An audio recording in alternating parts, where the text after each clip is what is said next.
Oke. Mengulangi apa yang saya sampaikan tadi untuk menyelamatkan bangsa ini dari perspektif konstitusi. Jika ada teman-teman bangsa Indonesia yang mengatakan persoalan bangsa saat sekarang itu akibat konstitusi kita saat sekarang atau hasil amandemen atau Undang-Undang Dasar 2002, maka banyak cara katanya untuk kembali ke Undang-Undang Dasar 45 itu banyak cara. Ada yang bilang lewat sidang istimewa MPR, ada yang bilang revolusi, ada yang bilang kudeta, ada jalur hukum, ada referendum, ada konvensi, ada dekret presiden. Nah, yang terakhir itu saya punya pemikiran dekret presiden yang terkoordinasikan. Apa itu? Mengapa itu? Nah, sebab gini, selain sidang istimewa tadi saya anggap kurang menguntungkan. Revolusi, kudeta, dan sebagainya tadi enggak. Kalau lewat sidang istimewa MPR, itu karena MPR itu saya anggap, saya nilai, dia itu hanya lembaga negara biasa, gitu. Lembaga negara biasa. Tidak seperti dulu sebagai lembaga tinggi negara yang tertinggi, pemegang kekuasaan negara tertinggi, maka sah dia itu melakukan perubahan atau membentuk undang-undang dasar, itu sah gitu. Nah sekarang itu enggak kan? Ya, MPR itu adalah sebagai KY, sebagai lembaga negara KY, DPD kan gitu. Nah, oleh karena itu saya katakan MPR itu secara konstitusi tergembok, nggak bisa apa-apa terhadap konstitusi itu. Nah, terus kalau nggak bisa gimana caranya? Saya bilang dengan dekret presiden yang terkoordinasikan. Artinya apa? Dekret presiden selaku kepala negara itu ibaratnya nakoda kapal. Kalau kapal itu oleng, mau tenggelam gitu, dia harus melakukan suatu tindakan, nakoda itu. Nah, umumnya disebut dengan dekret presiden.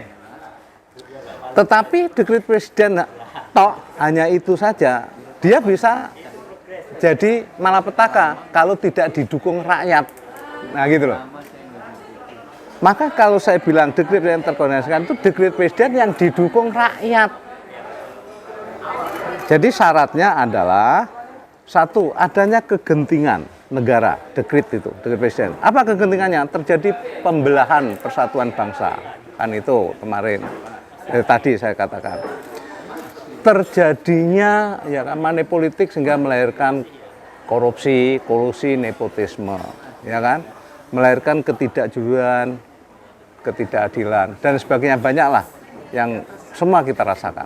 Nah, dengan demikian, kalau MPR sudah tergembok nggak bisa apa-apa, ya pakai dekret presiden, tapi kehendak rakyat, yang dorong itu rakyat.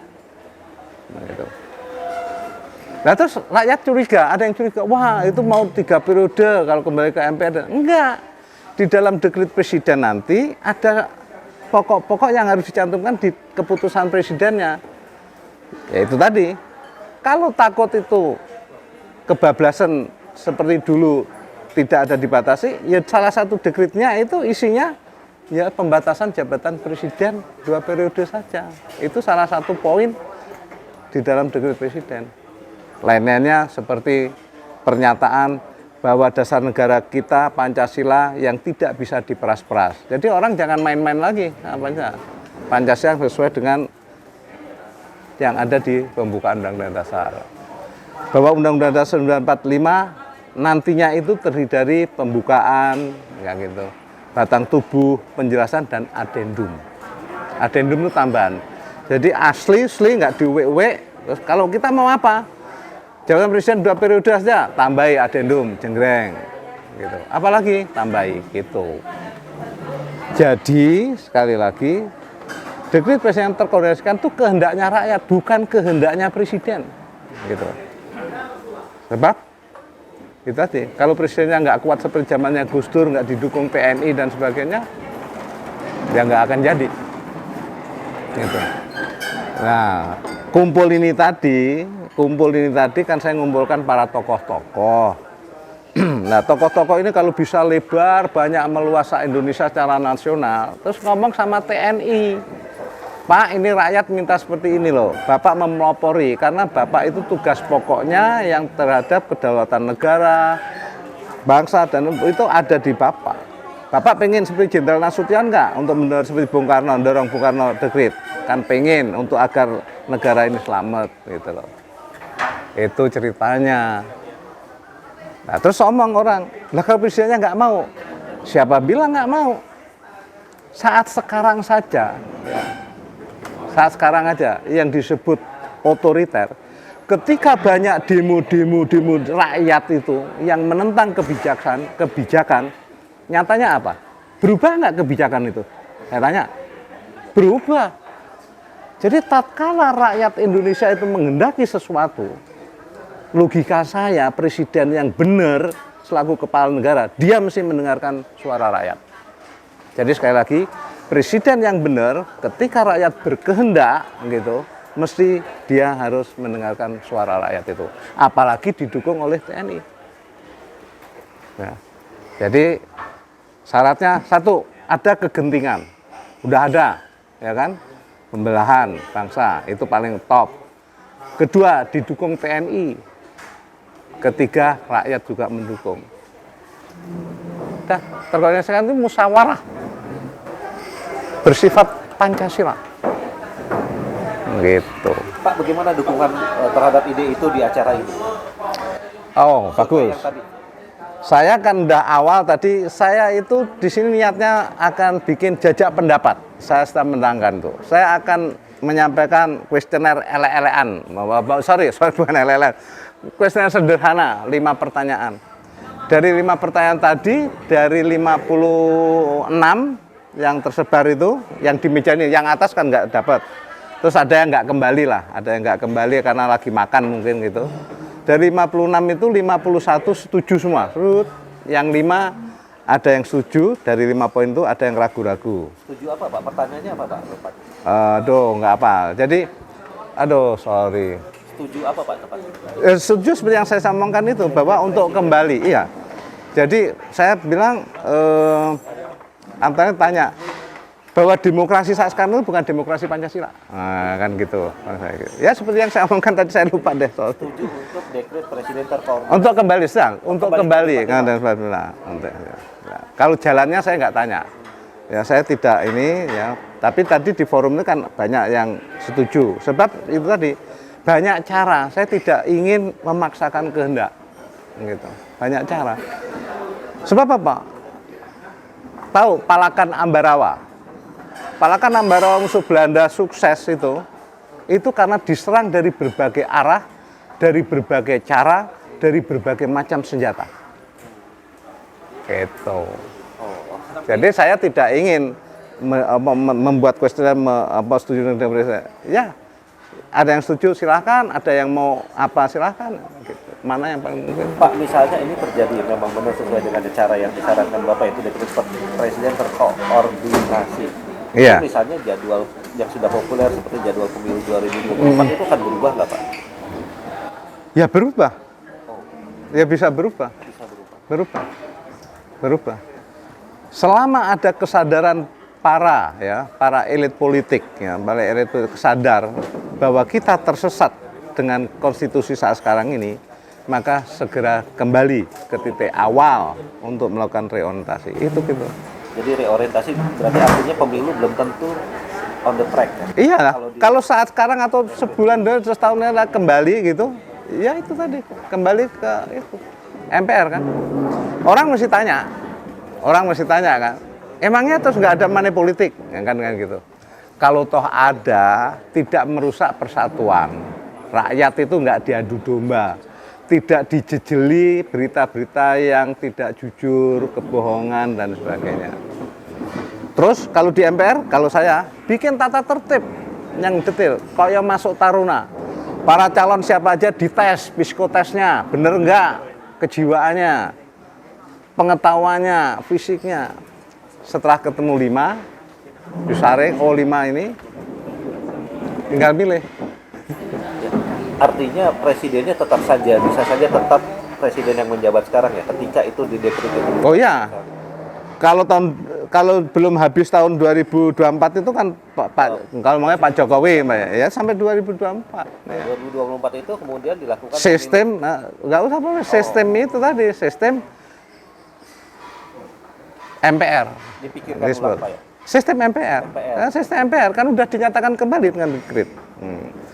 Jadi dekret itu tadi adalah untuk mengangkat kembali marwahnya MPR yang saya katakan MPR seakan itu tergembok. Caranya gimana? Ya udah, tidak dekret presiden seperti kemarin 59 MPR bubar, DPR bubar, enggak. Tetaplah kita hargai tetap. DPD menjelma menjadi anggota MPR utusan daerah. Kalau kekuatannya nggak imbang kan sekarang cuma sepertiga. Ya gimana dipikirkan para politisi untuk perimbangannya gimana, geng. Terus utusan golongan gimana? Dipikirkan syarat-syarat dan sebagainya. Kekuatannya berapa dibicarakan. Nah, sehingga MPR itu benar-benar merupakan wujud dari penjelmaan rakyat Indonesia. Baru di situ berpikir. Dan presiden akan dipilih oleh MPR. Ya, itu tujuannya kembali ke Undang-Undang Dasar 45 itu. Sebab itu tadi. Tadi kan saya bilang, polarisasi pilpres langsung itu membuat kerusakan. Aspek politik, ekonomi, sosial budaya, dan sistem ketatanegaraan. Ada Mbak. Inilah yang saya katakan terjadinya kedaruratan negara, kegentingan negara kalau nggak segera diatasi. Itu. Untuk MPR tadi Pak, Ya. kalau seandainya benar yang disampaikan Pak Wiranto itu misalnya kembali ke MPR yang memilih presiden, terus MPR nanti tetap diwakili oleh partai-partai atau seperti apa Pak? Golongan itu. Ya, MPR menurut Undang-Undang Dasar 45 yang asli dulu terdiri dari anggota-anggota DPR, utusan daerah, dan utusan golongan. Ada 3, jadi tidak hanya partai politik. Golongan umpamanya yang saya, golongan. Sekarang TNI, Polri itu boleh milih nggak? Nggak boleh. Dipilih juga nggak boleh kan? Punya hak nggak di dalam negeri ini? Punya. Ya kan? Untuk ngatur negeri, jaga negeri ini punya. Nah, terus ngomongnya di mana dia? Nah, Bang Sani gitu kan. Nah, kita harus pikir. Semua itu bisa terlaksana kalau sadar bahwa negeri ini akan hancur benar, akan cerai-berai seperti Uni Soviet kalau tidak kembali ke Undang-Undang Dasar 45. Saat ini kan euforia capres meskipun belum ada yang resmi sebenarnya karena KPU belum menentukan capres atau cawapres.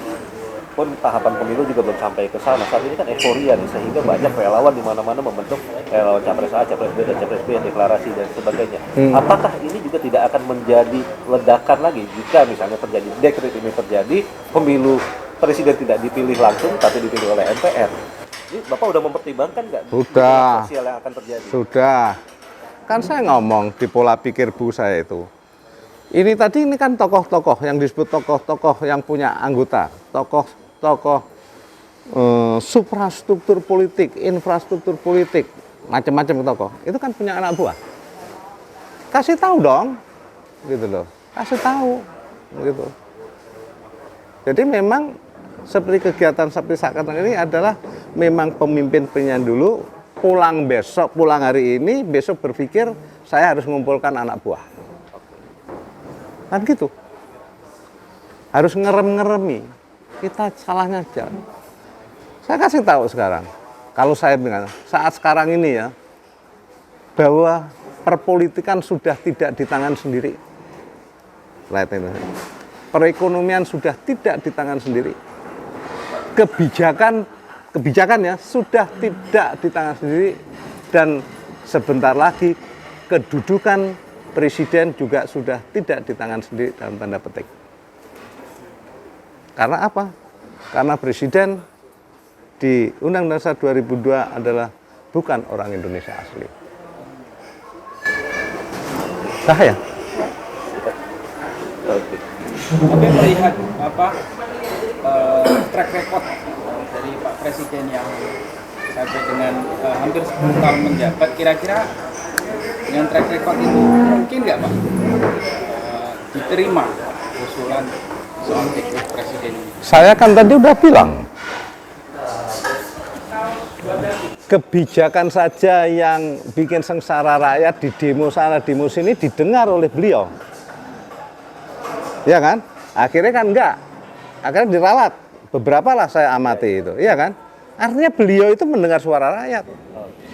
Lah kalau ini tadi para tokoh ini ada 100 tokoh yang kumpul di sini nanti pulang terus ngomong pada anak buahnya rakyat, terus nanti Surabaya juga bikin gitu sehingga secara nasional bisa sadar ngomong sama Panglima TNI, karena saya bilang dekret itu sukses kalau ada dukungan dari TNI dan Polri.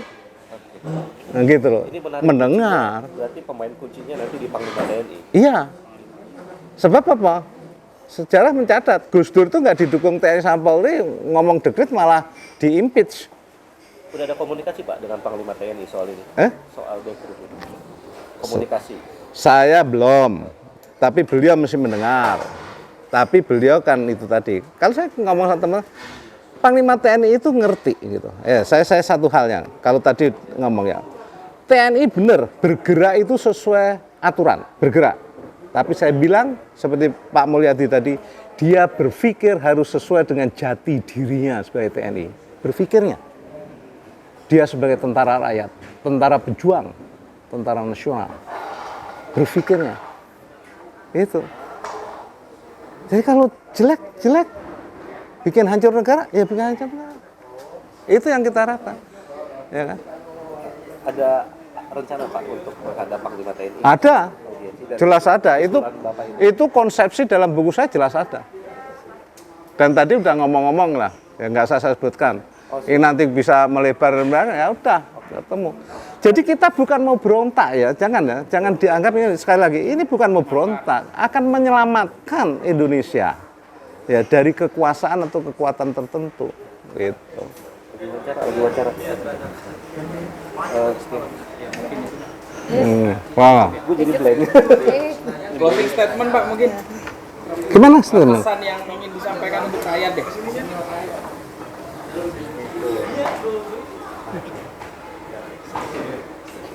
Untuk rakyat. Iya, untuk rakyat. Itu semua udah pesan rakyat di dalam. Closing Udah statement. raya.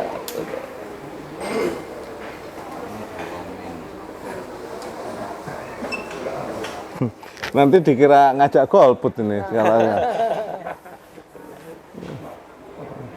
Tadi kan kalau Pak Agus tadi mengatakan prasyarat untuk dekret itu banyak dan harus dipertimbangkan. Saya lihat itu clue bahwa beliau mengingatkan hati-hati seperti itu. Iya, aku kan sudah bilang, Gus Dur itu diimpeach dan karena dekretnya nggak didukung TNI. Jadi Profesor Dr. Hamid Atamimi ya kalau nggak salah, itu dua. Dukung rakyat, dukung TNI Polri, dan ada kegentingan. Ini kita agak kegentingan Pak ya, Lah, saat ini. saya bilang ada, tapi orang lain mungkin enggak, tenang-tenang bisa saja. Seperti ekonom sekarang. Enggak, Indonesia enggak apa-apa ini. Tapi kalau ditanya berapa utang pemerintah, berapa utang BUMN, dijumlah terus kita tiap tahun bayar bunga sama itu, jadi melenger enggak? Lain pandangannya. Ya kan? Lah kalau saat sekarang rakyat mau Pilpres 2024 udah gontok-gontokan, udah lu kadrun, lu ketek, lu monyet, itu kan celaka itu. Ya. Siap. Oke, udah. Terima kasih Bapak. Oke, thank you.